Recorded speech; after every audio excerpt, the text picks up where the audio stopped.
Hi, well, I'm Paul Watson, up here on the East Cape of the North Island of New Zealand, and we're just about 100 kilometres north of Gisborne at the moment, at a place called Tokomaru Bay. And a nice little spot. The surf's running here today really heavily, and we're enjoying a winter holiday, and the sun's been out most days, so we're quite blessed.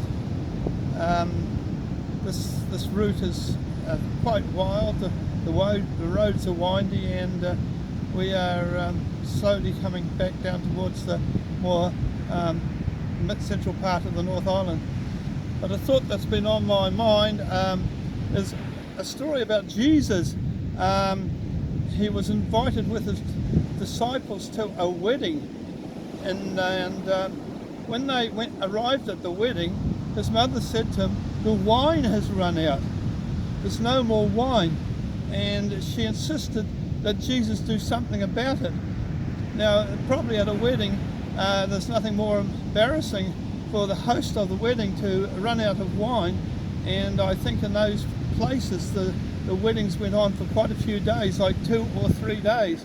So this was a rather serious situation for whoever was running the wedding. And Jesus' mother, I didn't know whether she knew too much about what Jesus could do at this stage, but she insisted for him to know that the wine had run out.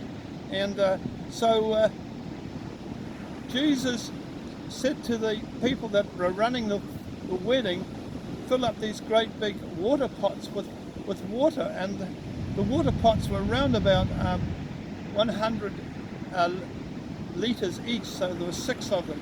So that was 600 litres, and the host of the wedding was really surprised when they dipped, obviously, the glasses into these water pots, that they suddenly found that he had transferred the water into wine. He had made a miracle, and it was actually Jesus' first miracle, that he could actually have a miracle in turning water into wine. Now, we know that Jesus did many miracles, and this was the first one. And if you think about it seriously in today's world, if you took Jesus to a party and you've run out of wine, he'd be handy to have around and get him to make some by his miracle. Jesus was a miracle worker, because actually he was the Son of God. He did come from heaven, and he wanted to show how miraculous he could be. And not only did he turn water into wine, but he healed hundreds of people in his ministry on earth. So it just shows that what the guy that hosted the wedding, he said, this is very good wine. And this wine has been displayed at the end of the wedding, not at the beginning. And if you think seriously, if you've had a wedding going for 2 or 3 days, and drinking a lot of wine, you probably wouldn't notice whether the wine was good or bad. But he was really surprised, this host of the wedding, to see that the wine at the end of the wedding was so much better than anything else he had had. And it makes me realize that Jesus does things perfectly, and Jesus has an answer for everything. And maybe you're going through some stuff in your life, and you just think things are getting worse. The things are like drinking rough wine at the end of the wedding. You're thinking that's going to be the way of your life, but really, to be honest, if you're in Jesus, you can look forward to some good things. You can look forward to some miracles. You can look forward to some changes in your situation if you have Jesus on board.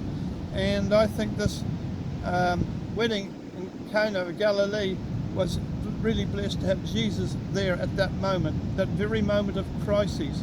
No wine, but Jesus was there and changed the situation. If you think of how much wine he made there, these water pots were around about at least 100 litres each, so times 6 of them, so that's 600 litres of wine. Yeah, that's enough for a wedding, I would think anyway, and it would take quite a big wedding to drink 600 litres of wine, even in today's situation. So I'm just encouraging you to realise that Jesus is a miracle worker, and if you have him in your life, you can see things happen that you wouldn't believe. And I'm just encouraging you there with that. It's a great story, but it's also the fact that Jesus is still alive. He died on a cross. He was the Son of God. His pure blood, which was pure blood because he was the Son of God, was the answer to sin, to washing sin from this world. If you get him aboard, you can know good things. So I'll just leave you with that. It's a good story. You can read it in the book of John in the Bible. And yeah. Okay, well, I'm going on to Gisborne today, and I hope that you have a great day wherever you are in the world, and you go well, and God bless you. And just remember, Jesus can do good things for you. Amen. Goodbye.